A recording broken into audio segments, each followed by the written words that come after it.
آپ کہتے ہیں کہ جی پرو اسٹیبلشمنٹ سے صرف بات ہو. پی ایم ایل این کہتی ہے کہ ہم نے نہیں بات کرنی, اور میاں صاحب یہ کہتے ہیں کہ جی تمام اداروں کو اب قومی ڈائیلاگ کی ضرورت ہے. میرا نہیں خیال کہ پی ٹی آئی کو وہ چاہتے ہیں کہ اس میں شامل ہوں, کیونکہ 9 مئی کی شرط ادھر بھی ہے ادھر بھی شرطیں ہیں. قبول صاحب, آپ کو کیا لگتا ہے پیپلز پارٹی کوئی رول پلے کر سکتی ہے ایسی صورتحال میں؟ پیپلز پارٹی کو کہا جائے گا تو رول پلے کریں گے ضرور. اور میں یہ حیران ہوں کہ کیوں نہیں بتاتے ہیں کہ بات چیت ہو رہی ہے, یہ کیوں چھپاتے ہیں؟ آپ کو پتہ ہو رہی ہے؟ بالکل ہو رہی ہے بات چیت. کس کی ہوئی ہے؟ سب کی ہو رہی ہے. اب بات چیت ڈیڈ لاک جس پہ رکا جو میری نظر میں وہ یہی ہے 9 مئی کی معافی. اب 9 مئی کی معافی وہ نہیں مانگ رہے, وہ کہہ رہے ہیں مجھ سے الٹا معافی, تو اس پہ ڈیڈ لاک ہے. اور تو کسی چیز پہ ڈیڈ لاک نہیں ہے.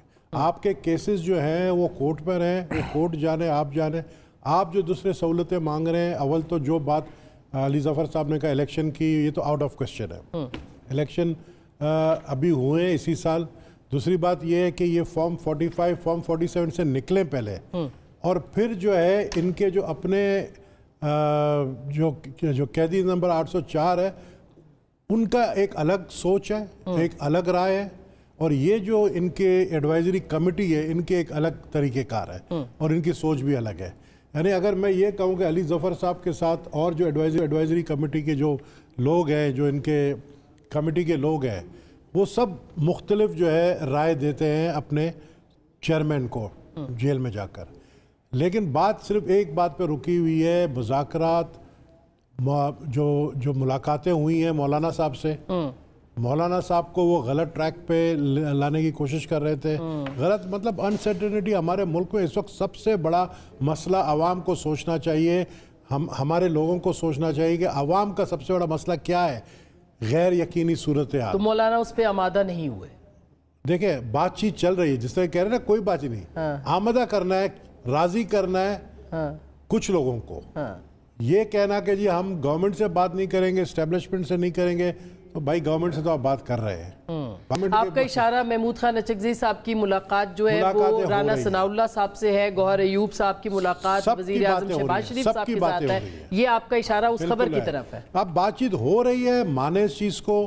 آپ ایک دو باتوں پہ ڈیڈ لاک ہے, اس کو ختم کریں, انسرٹنٹی ختم ہو جائے گی, آپ کے مسئلے بھی حل ہو جائیں گے, ملک کے مسائل اکنامکلی جو ہے. ان کا مسئلہ تو یہ نہیں سر, ان کا لیڈر تو جیل میں ہے نا, ان کا مسئلہ تو یہ نہیں ہے. ان کا لیڈر جب یہ کہتا ہے کہ 9 مئی کا میں معافی نہیں مانگوں گا, مجھ سے الٹا معافی مانگے کہ میرے ساتھ جو ہے انہوں نے ناانصافیاں کی ہیں, تو پھر کہاں سے بات چیت آگے جائے گی؟ ان کے اپنے لوگ چیئرمین پی ٹی آئی کو یہ کہہ رہے ہیں کہ آپ اس ضد کو چھوڑ دیں, آپ معافی مانگیں. اس کے علاوہ کوئی اور راستہ نہیں ہے, کیونکہ یہ آپ دیکھیں نا ایک اتنا سینسٹیو ایشو ہے. تو اگر وہ معافی مانگ لیں گے تو ان کو معاف کر دیا جائے؟ نہیں, معاف کرے نہیں کرے یہ تو ان کے اوپر ہے جن کے ساتھ ناانصافیاں ہوئی. میں تو کہتا ہوں قوم کے ساتھ اس ملک کو جس طرح بدنام کیا گیا ہے. اب آپ نے بات چھیڑی اس کی وائس چانسلر کی آکسفورڈ یونیورسٹی کی.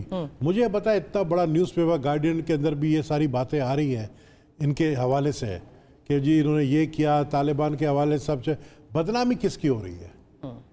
عمران خان کی بدنامی نہیں ہو رہی ہے, ملک کو بدنام کرنے کے لیے انٹرنیشنل جو سٹیک ہولڈرز ہیں وہ بھی انوالوڈ ہے ساری چیز میں. انٹرنیشنل سٹیک ہولڈرز کو جو ہے میسیجز کیا جا رہا ہے کہ جی بات چیت کرو ہمارے ساتھ, ہم اگر دوبارہ باہر نکل کر آئیں گے تو ہم کچھ نہ کچھ کر کے دکھا سکتے. کیوں؟